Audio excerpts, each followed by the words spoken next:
Olá, meu nome é Maria Alice, eu sou professora de português e hoje, sexto ano, nós vamos falar sobre a injunção e a narração. Os nomes parecem esquisitos, mas vocês verão que essa matéria é muito legal. Então, vamos lá, sexto ano? Bem, a injunção é a maneira, é o ato de ordenar, expressamente, de mandar executar alguma coisa. Olha, no nosso dia a dia, nós lidamos com vários tipos de textos que vão nos instruir, que vão nos dar direcionamentos, Então, nós vamos ver que esses textos, eles são chamados de textos injuntivos, porque eles têm um objetivo, essa situação da gente, por exemplo, querer um resultado, instalar ou configurar um aparelho ou preparar uma refeição. É isso mesmo. Uma receita de bolo, por exemplo, é um tipo de texto injuntivo.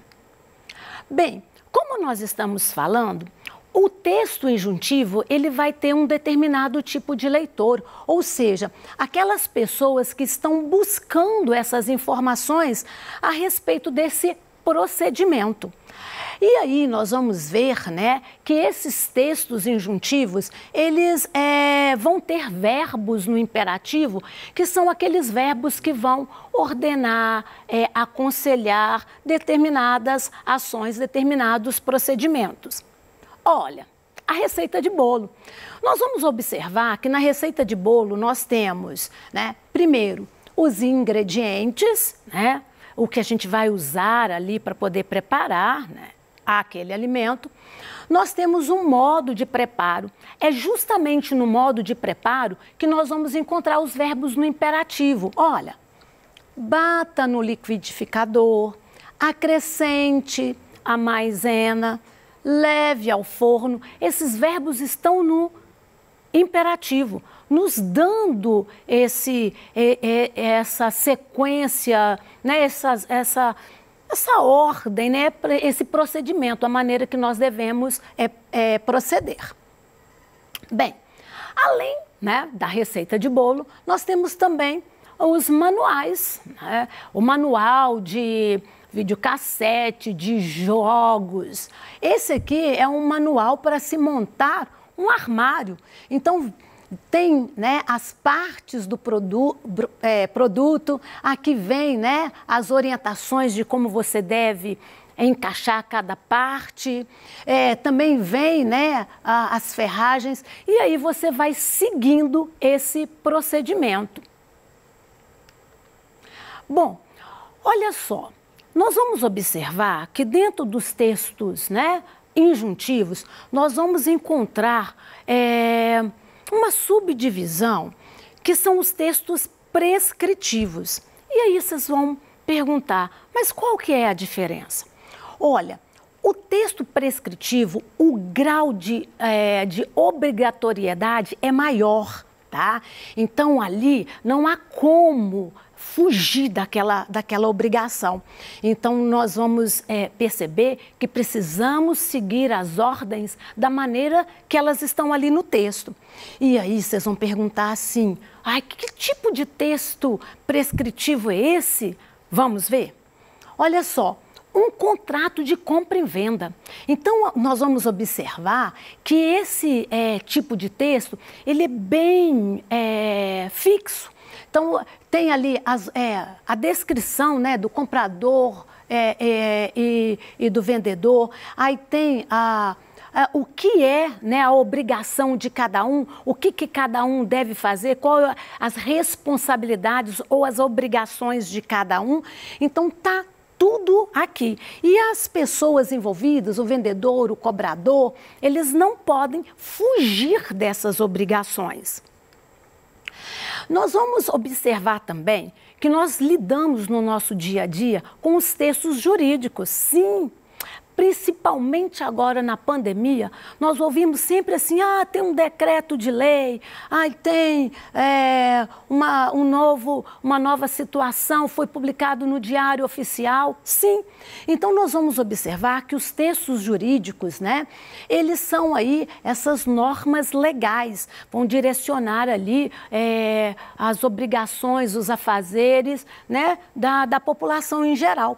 Então, como eu disse, leis, constituições, né, decretos, sentenças, são textos jurídicos. Também contratos, testamentos, são esses tipos de textos jurídicos.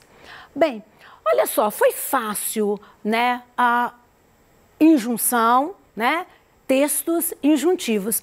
Agora nós vamos ver uma outra modalidade de texto. Esta eu acredito que vocês estejam mais acostumados, a narração. Então nós vamos fazer o seguinte, eu vou ler um texto para vocês e daqui a pouco nós vamos falar das características dessa narração. Então vamos lá. A formiga e a pomba. Uma formiga foi à margem do rio para beber água. E sendo arrastada pela forte correnteza, estava prestes a se afogar.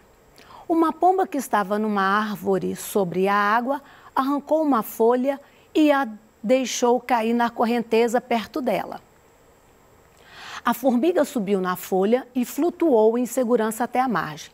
Pouco tempo depois, um caçador de pássaros veio por baixo da árvore e se preparava para colocar varas com visgo perto da pomba, que repousava nos galhos, alheia ao perigo. A formiga, percebendo a sua intenção, deu-lhe uma ferroada no pé. Ele repentinamente deixou cair a sua armadilha e isso deu chance para que a pomba voasse para longe a salvo. Moral da história: trate bem o seu próximo, que ele lhe tratará bem depois. Olha, sexto ano, esse texto que nós acabamos de ler é uma fábula. Vocês já sabem, vou só fazer uma revisão. A fábula são essas narrativas breves, né, que normalmente aparecem aos animais ou criaturas inanimadas. E as fábulas são essas narrativas que vão trazer um determinado ensinamento, uma moral. Vamos ver que os animais que aparecem na fábula, elas têm características humanas. Né? E aí nós vamos falar que isso é pelo recurso da personificação.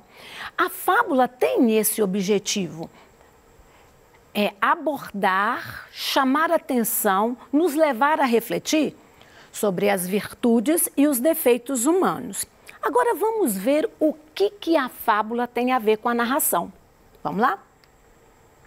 Bom, como nós vimos, a fábula vai narrar, vai contar uma história. Na fábula, nós vamos encontrar as personagens, ou seja, esses seres que agem na narrativa.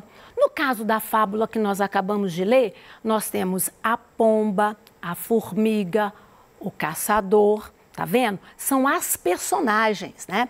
São as personagens que vão desenvolver essa ação, essa progressão dos fatos na história.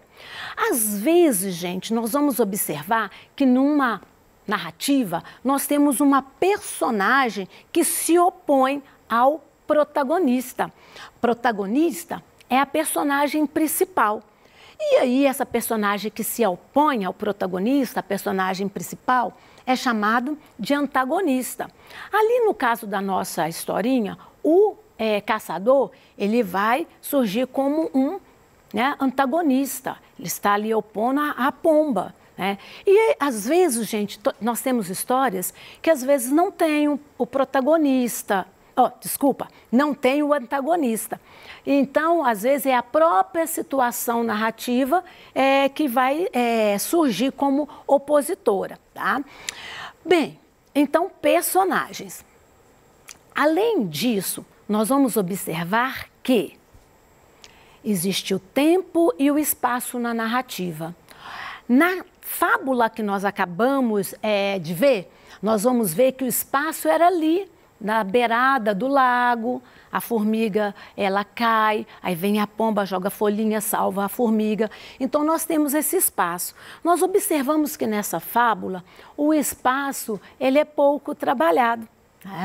E aí, mas o espaço, ele serve como essa referência para situar essas ações em relação, né,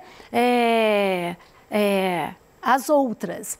Bom, e também, né, justamente esse espaço que nos ajuda a compreender aí a história contada. Olha, nós também temos o tempo. Vamos falar um pouquinho mais sobre isso. O tempo, ele pode se dividir em cronológico, a gente percebe a passagem do tempo. Eu falo assim, hoje pela manhã eu acordei, estava chovendo, depois ao meio-dia eu fiz uma refeição leve, à noite eu descansei, tá vendo? Isso aí é o tempo cronológico. A gente percebe essa passagem do tempo. Nós falamos que o tempo cronológico tem a ver com o tempo marcado no relógio, tá? Nós temos também o tempo psicológico. O tempo psicológico é um tempo de imaginação, devaneio, que seria ali a pessoa ficar imaginando as coisas.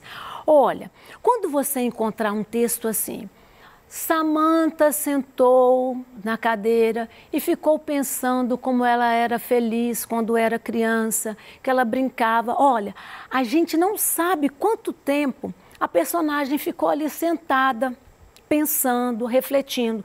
Esse é o tempo psicológico. Bem, olha só, existe o próprio tipo de texto, já fala, narrador. Sim, o narrador vai ser quem organiza esse relato. É ele que conta essa história, né? E aí nós vamos ver que o narrador, ele pode, né, ter posições diferentes. Então nós vamos ver que o narrador, ele pode ser narrador personagem, ou seja, ele age, ele participa da própria história. E aí ele pode ser ou protagonista, o principal, né, ou coadjuvante, que seria um secundário, tá? E vamos ver também que às vezes os narradores podem não participar da história. Ele vai narrar alguma coisa que ele está observando, que ele está vendo. Ou às vezes nós temos narradores que sabem tudo, então eles narram todos os acontecimentos ali. Então, lembrando, o narrador pode narrar aquilo que acontece com ele, o eu levantei hoje às 6 horas da manhã, narrador personagem. Ou pode ser esse narrador de fora. Maria Alice levantou às 6 horas da manhã, tá vendo? Bom, nós vamos observar que a narração, ela acontece, nós temos uma história, porque há um conflito. O que é conflito, Maria Alice? Conflito é a situação de desequilíbrio. Então, quando nós temos uma narração, a gente tem ali as personagens e aí tem esse desequilíbrio. Nós vamos observar que na nossa fábula, né, a situação foi justamente ali, a formiga precisando, né, ela ia quase morrer afogada. Então, começou ali o conflito. Aí vem a pomba, né, vai auxiliar a formiga, tá? Quando esse conflito chega no ponto máximo, nós temos, né, o clímax, ou seja, a situação se resolveu, tá? No caso da nossa fábula, nós vamos observar que nós temos 2 conflitos e 2 clímax. Por quê? No primeiro momento, nós temos ali a formiga quase afogando. A pomba foi e salvou, resolveu. Mas aí depois nós vamos ver que a pomba está lá distraída e ela começa a correr perigo. Olha, um outro conflito. E aí nós temos ali a formiga, vai picar o pé do caçador e aí, olha, um outro clímax. Aí nós vamos observar que assim que essas situações, né, complicadas, são resolvidas, a história vai caminhar para o desfecho. Então, nós vamos ver, né, quando o conflito é resolvido, a gente vai caminhar para o final aí da narrativa, nós vamos caminhar para o desfecho. Bem, nós vamos observar, então, vamos recapitular algumas coisas, então. Então, hoje nós vimos dois tipos, né, de textos, né? Nós vimos o texto injuntivo, que tem a ver com aquela situação de ordem, orientação, prescrição, né? E o texto injuntivo, ele está muito relacionado à nossa vida cotidiana. Nós temos ali, preciso fazer uma receita de bolo, eu vou recorrer a um texto, né, injuntivo. Eu tenho que saber quais são os procedimentos, como que vai acontecer em período de quarentena. Aí eu vou lá no Diário Oficial e vou ver um decreto-lei. Eu preciso, comprei um jogo novo, como é que esse jogo vai funcionar? Aí eu vou lá no manual do jogo para ver como que esse jogo funciona. Comprei um aparelho novo de celular ou um aparelho novo de televisão, aí eu vou ver como é, aí eu vou nesse tipo de texto, né? Vou procurar esse manual. Lembrando, nós temos os textos prescritivos, como as leis, que eles, né, são mais rígidos, né, não permite que a gente possa ter mais flexibilidade, porque, por exemplo, uma receita, às vezes está falando lá na receita assim, coloque uma pitada de sal, mas às vezes você gosta de uma coisa um pouquinho mais salgada, aí você coloca 2, tá vendo? Então, na receita você pode ter aí essa flexibilidade. Lá na lei, não pode, se está falando, você não pode sair de casa no período da quarentena, porque senão está sujeito a sanção, ou seja, uma penalidade. Aí você não pode fazer. Nós vamos observar também aí a narração com os seus elementos, né? Então, a narração vai ter o narrador, aquele que conta a história. Esse narrador pode se posicionar dentro dos fatos, primeira pessoa, narra aquilo que acontece com ele, ou ele pode contar de fora, contar aquilo que ele está vendo ou observando. Esse contar de fora, nós vamos observar que eu tenho um tipo de narrador que só narra aquilo que ele vê, e eu tenho um tipo de narrador que narra tudo, ele sabe até dos sentimentos das personagens. Por exemplo, eu falo assim, ela caminhou pela rua deserta. Esse narrador está apenas vendo e narrando aquilo que ele está observando. Agora, quando ele fala assim, ela caminhou e estava muito preocupada com as coisas que iriam acontecer naquele dia. Olha, esse narrador, ele sabe tudo. Ele sabe até o que a personagem está pensando, preocupado, o que ela está sentindo, tá? E aí nós vimos o espaço, o tempo e dentro disso, né, nós temos ali o enredo, que tem a questão do conflito, né, resolução desse conflito, que é o clímax, e aí o desfecho. Bem, agora sim, gente, para preparar essa aula, eu consultei, né, 2 obras, Língua Portuguesa, né, do Faraco e Moura, consultei produção de texto da Abaurré. E eu também consultei sites de internet para falar sobre elementos da narrativa e sobre o texto injuntivo. Eu espero que vocês tenham uma boa semana e nos encontramos na próxima aula.